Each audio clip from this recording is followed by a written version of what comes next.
మీకు ఒక ఇద్దరు స్నేహితుల గురించి చిన్న కథ చెబుతా. ఒక వ్యక్తి నడిచి వెళ్ళే దోవలో ఒక వ్యక్తి పరిచయం అవుతాడు.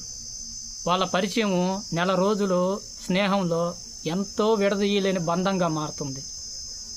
అది ఎంతలా అంటే ఒకరికొకరు ఉండలేని, ఒక్క నిమిషం కూడా ఉండలేని పరిస్థితిలో అన్నట్టుగా ఆ బంధం ఏర్పడుతుంది. తర్వాత ఎవరి ఇళ్ళకు వాళ్ళు వెళ్ళేటప్పుడు అతని కాడి ఫోన్ నెంబర్ తీసుకొని ఇతను ఇంటికి వెళ్ళిపోతాడు. వెళ్ళిపోయిన తర్వాత అతను రోజు ఫోన్ చేస్తా ఇతను మంచి చెడ్లు కనుక్కుంటూ ఉండేవాడు. కనుక్కుంటూ ఉంటే ఎందుకో ఒకరోజు అతను ఫోను ఎత్తకుండా ఉంటాడు.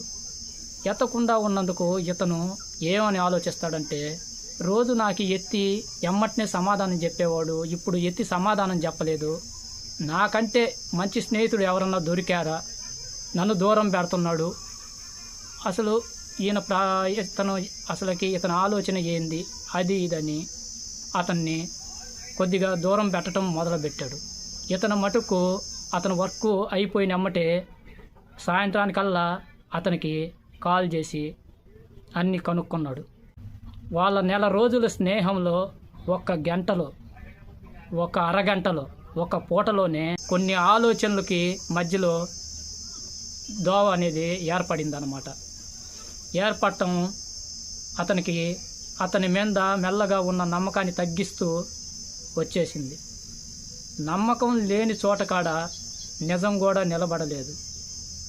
ఇద్దరు వ్యక్తులు బాగా కలిసి నెల రోజు స్నేహం చేసినప్పుడు, ఇతని గురించి అతనికి తెలిసినప్పుడు, అతని గురించి ఇతనికి తెలిసినప్పుడు, వాళ్ళిద్దరికీ దూరం అయినప్పుడు దగ్గర ఉన్నంత నమ్మకం దూరం అయిన తర్వాత లేకపోయింది. కానీ ఇద్దరి కాడ ఏ తప్పు లేదు, కానీ వాళ్ళు చేసుకునే ఆలోచన విధానం వల్లే వాళ్ళు దూరం అయిపోయి దూరంగానే ఉండిపోవాల్సి వచ్చింది.